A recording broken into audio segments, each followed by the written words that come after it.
Hi friends, ഇന്നത്തെ നമ്മുടെ video ഒരു കേക്ക് റെസിപ്പിയാണ്. അപ്പോൾ ഇതെന്ത് കേക്കാണെന്ന് നിങ്ങൾക്ക് കണ്ടപ്പോൾ തന്നെ മനസ്സിലായിട്ടുണ്ടല്ലോ. ഇന്ന് നമ്മളൊരു ഒറിയോ കേക്കാണ് ഉണ്ടാക്കാൻ പോകുന്നത്.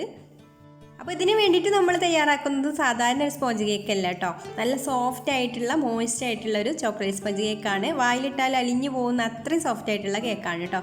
അപ്പോൾ നമുക്ക് എങ്ങനെയാണ് ഇത് തയ്യാറാക്കുക എന്നുള്ളതൊന്ന് നോക്കാം. അപ്പോൾ ഞാൻ ആദ്യം തന്നെ പറഞ്ഞു ഇതൊരു സാധാരണ ചോക്ലേറ്റ് കേക്ക് അല്ല എന്നുള്ളത്. അപ്പോൾ ഒരു മുട്ട മാത്രമേ നമ്മൾ ഇതിലേക്ക് ഉപയോഗിക്കുന്നുള്ളൂ. പിന്നെ നമ്മൾ ബട്ടർ മിൽക്ക് കോഫിയൊക്കെയാണ് കേട്ടോ ചേർത്ത് കൊടുക്കുന്നത്. അപ്പോൾ അതാ ഞാനിവിടെ 1/2 കപ്പ് ചെറിയ ചൂടുള്ള പാലെടുത്തിട്ടുണ്ട് ബട്ടർ മിൽക്ക് ആക്കാൻ വേണ്ടിയിട്ട്. ചെറുതായിട്ട് ചൂടാക്കിയാൽ മതി കേട്ടോ, ഒരുപാട് ചൂടാവരുത്. അതിലേക്ക് നമ്മൾ 1 ടീസ്പൂണ് വിനാഗിരി ഒഴിച്ചു കൊടുക്കുക. എന്നിട്ട് നന്നായിട്ടൊന്ന് മിക്സ് ചെയ്ത് കൊടുത്തിട്ട് ഒരു സൈഡിലേക്ക് മാറ്റി വെക്കാം. പിന്നെ നമ്മളിവിടെ ഇതുപോലൊരു ബൗൾ എടുത്തിട്ടുണ്ട്. അതിലേക്ക് നമുക്ക് ഡ്രൈ ഇൻഗ്രീഡിയൻസ് ഒക്കെ ഒന്ന് അരിച്ചിട്ടിട്ട് കൊടുക്കണം. അപ്പോൾ ഞാനിവിടെ എടുത്തിട്ടുള്ളത് 1/2 കപ്പും 5 ടേബിൾ സ്പൂണും കൂടെ മൈദയാണ് കേട്ടോ. 5 ടേബിൾ സ്പൂൺ എന്ന് പറഞ്ഞാൽ 1/3 കപ്പാണ്. അപ്പോൾ കപ്പില്ലാത്തവർക്ക് ആണ് ഞാൻ ഈ ഒരു അളവ് പറയുന്നത്. 1/2 കപ്പ് 125 മില്ലിൻ്റെ 1/2 കപ്പിൽ 1/2 കപ്പ് മൈദയും പിന്നെ ഒരു 1/3 കപ്പ് അതായത് 5 ടേബിൾ സ്പൂണ് മൈദയുമാണ് ഇതിലേക്ക് ഇട്ട് കൊടുത്തിട്ടുള്ളത്.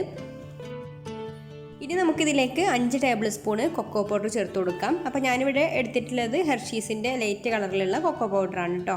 പിന്നെ 1 ടീസ്പൂണ് ബേക്കിംഗ് പൗഡർ ചേർത്ത് കൊടുക്കുന്നുണ്ട്. അതുപോലെ 1/2 ടീസ്പൂണ് ബേക്കിംഗ് സോഡയും പിന്നെ ഒരു 1/4 ടീസ്പൂണ് ഉപ്പും കൂടെ ചേർത്ത് കൊടുത്തിട്ട് നന്നായിട്ട് തന്നെ ഒന്ന് അരിച്ചെടുക്കാം.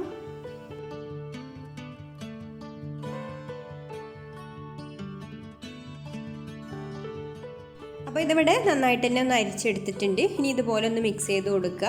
പിന്നെ നമുക്കിതിലേക്ക് 1 കപ്പ് പൊടിച്ച പഞ്ചസാരയും കൂടി ചേർത്ത് കൊടുത്തിട്ട് മിക്സ് ചെയ്തെടുക്കാം.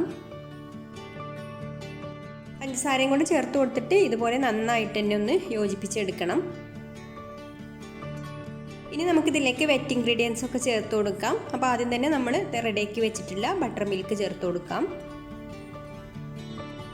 പിന്നെ ഇതിലേക്കൊരു മുട്ട പൊട്ടിച്ചൊഴിക്കാം. മുട്ട റൂം ടെമ്പറേച്ചറിലായിരിക്കാൻ ശ്രദ്ധിക്കണം കേട്ടോ. ഫ്രിഡ്ജിൽ നിന്ന് എടുത്ത ഉടനെ തണുപ്പുള്ള മുട്ട ഉപയോഗിക്കരുത്. പിന്നെ 1 ടീസ്പൂണ് വാനില എസൻസ് ചേർത്ത് കൊടുക്കുന്നുണ്ട്. ഇനി 1/4 കപ്പ് ഓയിൽ ഒഴിച്ചു കൊടുക്കാം. എന്നിട്ട് ഒരു വിസ്ക് വെച്ചിട്ട് ഇതുപോലെ നന്നായിട്ടൊന്ന് മിക്സ് ചെയ്തെടുക്കുക. എല്ലാം കൂടെ നന്നായിട്ടൊന്ന് യോജിച്ച് കിട്ടിയാൽ മതി. ഇപ്പോൾ ഇതിവിടെ നന്നായിട്ട് മിക്സായി വന്നിട്ടുണ്ട്. ഇനി നമുക്കിതിലേക്ക് ഒരു കാര്യം കൂടെ ചേർത്ത് കൊടുക്കാനുണ്ട്. ഇതിലേക്ക് 1/2 കപ്പ് കോഫിയാണ് ചേർത്ത് കൊടുക്കുന്നത്. നല്ല ചൂടുള്ള കോഫിയാണ് കേട്ടോ ചേർത്ത് കൊടുക്കുന്നത്. 1/2 കപ്പ് നല്ല ചൂടുള്ള വെള്ളത്തിലേക്ക് ഒരു 1/4 ടീസ്പൂൺ ഇൻസ്റ്റൻറ്റ് കോഫി പൗഡർ ചേർത്ത് മിക്സ് ചെയ്തെടുത്തതാണ്. എന്നിട്ട് ഇതുപോലെ ഒന്ന് ബീറ്റ് ചെയ്തെടുക്കുക. ഇലക്ട്രിക് ബീറ്റർ ഉണ്ടെങ്കിൽ അത് വെച്ചിട്ട് ഇതുപോലെ മിക്സ് ചെയ്തെടുക്കുക. അല്ലെങ്കിൽ വിസ്ക് വെച്ചിട്ട് തന്നെ നന്നായിട്ടൊന്ന് മിക്സ് ചെയ്തെടുത്താൽ മതി. ഇനി നിങ്ങൾക്ക് കോഫിയുടെ ഫ്ലേവർ വേണ്ടാന്നുണ്ടെങ്കിൽ വെറും ചൂടുള്ള വെള്ളം ഒഴിച്ചു കൊടുത്താൽ മതി കേട്ടോ. 1/2 കപ്പ്. അപ്പോൾ ഇത്രയേ ഉള്ളൂ, നമ്മുടെ കേക്ക് ബാറ്റർ ഇവിടെ റെഡി ആയിട്ടുണ്ട്. ഇനി നമുക്കിത് ബേക്ക് ചെയ്യാൻ വേണ്ട ടിന്നിലേക്ക് ഒഴിച്ചു വെക്കാം. അപ്പോൾ ഞാനിവിടെ കേക്ക് ടിന്ന് ഒരു 7 ഇഞ്ചിൻ്റെ കേക്ക് ടിന്നാണ് എടുത്തിട്ടുള്ളത്. അടിയിലും സൈഡിലൊക്കെ ഇതുപോലെ ബട്ടർ പേപ്പറും കൂടെ വെച്ച് കൊടുത്തിട്ടുണ്ട്. അപ്പോൾ ഈ ഒരു മാവ് എന്ന് പറഞ്ഞാൽ കുറച്ച് ലൂസായിട്ടുള്ള ഒരു മാവാണ് കേട്ടോ. നമ്മൾ സാധാരണ ഒരു സ്പോഞ്ച് കേക്കിൻ്റെ മാവല്ല ഈ ഒരു ചോക്ലേറ്റ് കേക്കിനുള്ളത്. അപ്പോൾ ഈ മാവിൻ്റെ കൺസിസ്റ്റൻസി ഇങ്ങനെ ആയതുകൊണ്ടാണ് നമ്മുടെ കേക്കിന് വേറൊരു ടെക്സ്ചറാണ് കേട്ടോ കിട്ടുക. സാധാരണ നമ്മൾ മുട്ട കൂടുതൽ ഉപയോഗിച്ച് ചെയ്യുന്ന ആ ഒരു കേക്കിൻ്റെ ടെക്സ്ചറല്ല. ഈ ഒരു കേക്കിന് പറഞ്ഞാൽ നല്ല മോയിസ്റ്റായിട്ട് അലിഞ്ഞു പോകുന്ന അത്രയും സോഫ്റ്റായിട്ട് എന്നൊക്കെ പറയില്ലേ, ആ ഒരു ടെക്സ്ചറാണ് കിട്ടുക. ഇതൊന്ന് ടാപ്പ് ചെയ്ത് കൊടുത്തിട്ട് നമുക്ക് ബേക്ക് ചെയ്യാനായിട്ട് വെക്കാം. അപ്പോൾ ഞാനിവിടെ കൺവെൻഷൻ ഓവന് 180 ഡിഗ്രിയിൽ 10 മിനിറ്റ് പ്രീ ഹീറ്റ് ചെയ്ത് വെച്ചിട്ടുണ്ട്. അതിലൊരു 35-40 മിനിറ്റ് വരെ ഈ കേക്ക് ബേക്ക് ചെയ്തെടുക്കാം. ഇപ്പോൾ 40 മിനിറ്റ് കഴിഞ്ഞപ്പോൾ നമ്മുടെ കേക്ക് ഇവിടെ റെഡിയായി വന്നിട്ടുണ്ട്. നന്നായിട്ട് പൊങ്ങിയൊക്കെ വന്നിട്ടുണ്ട്. ഇനി നമുക്കിത് ചൂടാറിയതിന് ശേഷം ഈ ഒരു കേക്ക് ടിന്നിൽ നിന്ന് മാറ്റാം.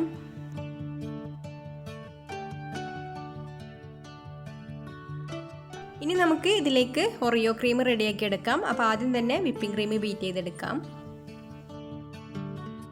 വിപ്പിംഗ് ക്രീം ഇവിടെ നല്ല സ്റ്റിഫായി വന്നിട്ടുണ്ട്. ഇനി നമുക്ക് ഇതൊന്ന് ഒറിയോ ക്രീം ആക്കിയെടുക്കണം. അപ്പോൾ അതിന് വേണ്ടിയിട്ട് ഞാനിവിടെ കുറച്ച് ഒറിയോ ബിസ്ക്കറ്റ് എടുത്തിട്ടുണ്ട്.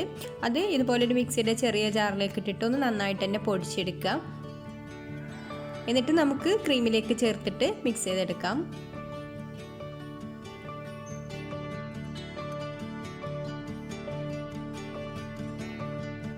അപ്പോൾ നമ്മുടെ ഒറിയോ കേക്കിലേക്ക് വേണ്ട ഒറിയോ ക്രീം ഇവിടെ റെഡി ആയിട്ടുണ്ട്. ഇനി ഇതൊരു കുറച്ച് നേരം ഫ്രിഡ്ജിൽ വെച്ച് ഒന്ന് തണുപ്പിച്ചതിന് ശേഷം നമുക്ക് ഫ്രോസ്റ്റിംഗ് ചെയ്യാം. അപ്പോൾ ഇതാ നമ്മുടെ കേക്ക് ഇവിടെ നന്നായിട്ട് ഇപ്പോൾ ചൂടാറി വന്നിട്ടുണ്ട്. ഇനി കേക്കിലെ പൊങ്ങി നിൽക്കുന്ന ഭാഗം ഒന്ന് കട്ട് ചെയ്ത് മാറ്റാം. എന്നിട്ട് നമുക്ക് കേക്കിനെ 3 ലെയറാക്കി എടുക്കാം. അപ്പോൾ ഈ കേക്ക് എടുക്കുമ്പോഴൊക്കെ നന്നായിട്ട് ശ്രദ്ധിക്കണം കേട്ടോ, പെട്ടെന്ന് തന്നെ മുറിഞ്ഞു പോകാൻ ചാൻസ് ഉണ്ട്. ഇനി കേക്ക് ഫ്രോസ്റ്റിംഗ് ചെയ്യാൻ വേണ്ടിയിട്ട് നമുക്ക് കേക്ക് ബോർഡിൻ്റെ നടുക്ക് അല്പം ക്രീമാക്കി കൊടുത്തിട്ട് ഫസ്റ്റ് ലെയർ കേക്ക് വെച്ച് കൊടുക്കാം. പിന്നെ ഈ കേക്കിനെ ഞാൻ വെറ്റ് ചെയ്ത് കൊടുക്കുന്നത് കോഫി വെച്ചിട്ടാണ് കേട്ടോ. ഇത് ഓൾറെഡി നല്ല മോയ്സ്റ്റ് ആയിട്ടുള്ള കേക്ക് ആയതുകൊണ്ട് മറ്റ് കേക്കുകൾ നനച്ചു കൊടുക്കുന്ന പോലെ ഇതിന് അത്രയ്ക്ക് അങ്ങ് നനച്ചു കൊടുക്കേണ്ട ആവശ്യമില്ല. ഇനി നമുക്ക് ക്രീം സ്പ്രെഡ് ചെയ്ത് കൊടുക്കാം.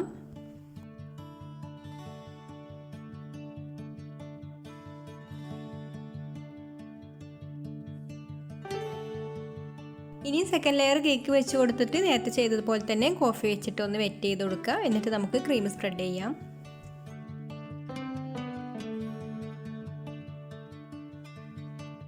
ഇനി ലാസ്റ്റ് ലെയർ കേക്ക് വെച്ച് കൊടുത്തിട്ട് ഒന്ന് വെറ്റ് ചെയ്ത് കൊടുത്ത ശേഷം നമുക്ക് കേക്കിനെ ഫുള്ളായിട്ട് ക്രീം വെച്ചിട്ട് കവർ ചെയ്തെടുക്കാം.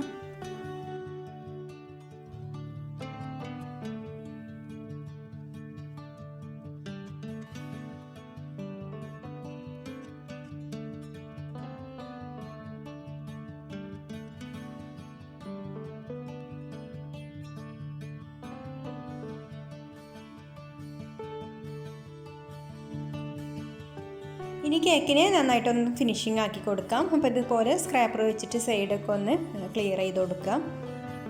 ഇതുപോലെ ഡിസൈനുള്ള സ്ക്രാപ്പർ വെച്ചിട്ട് ഇതുപോലെ ഒന്ന് റൊട്ടേറ്റ് ചെയ്ത് കൊടുക്കുന്നുണ്ട്.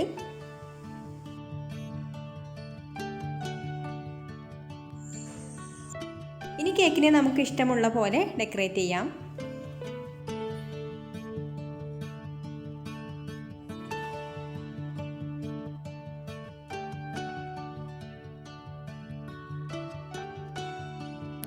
ഇനി മുകളിൽ നമുക്കിതുപോലെ കുറച്ച് ഒറിയോ ബിസ്ക്കറ്റും കൂടെ വെച്ച് കൊടുക്കാം.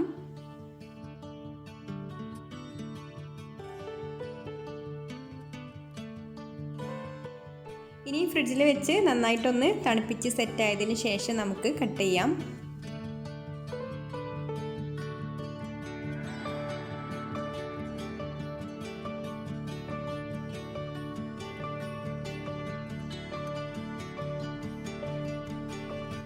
അപ്പോൾ ഇതാ നമ്മുടെ നല്ല സോഫ്റ്റ് ആയിട്ടുള്ള ടേസ്റ്റി ആയിട്ടുള്ള ഒറിയോ കേക്ക് ഇവിടെ റെഡി ആയിട്ടുണ്ട്. അപ്പോൾ എല്ലാവർക്കും ഈ ഒരു റെസിപ്പി ഇഷ്ടമായിട്ടുണ്ടാവും എന്ന് വിചാരിക്കുന്നു. അപ്പോൾ നിങ്ങൾക്ക് ഇഷ്ടമായിട്ടുണ്ട് എന്നുണ്ടെങ്കിൽ ഒന്ന് ലൈക്ക് ചെയ്യുക, അതുപോലെ ഷെയർ ചെയ്യുക, നിങ്ങളുടെ അഭിപ്രായങ്ങളൊക്കെ താഴെ കമൻറ്റ് ചെയ്യുക. പിന്നെ എൻ്റെ ചാനൽ സബ്സ്ക്രൈബ് ചെയ്യാത്തവരാണെങ്കിൽ ഒന്ന് സബ്സ്ക്രൈബും കൂടെ ചെയ്യണേ.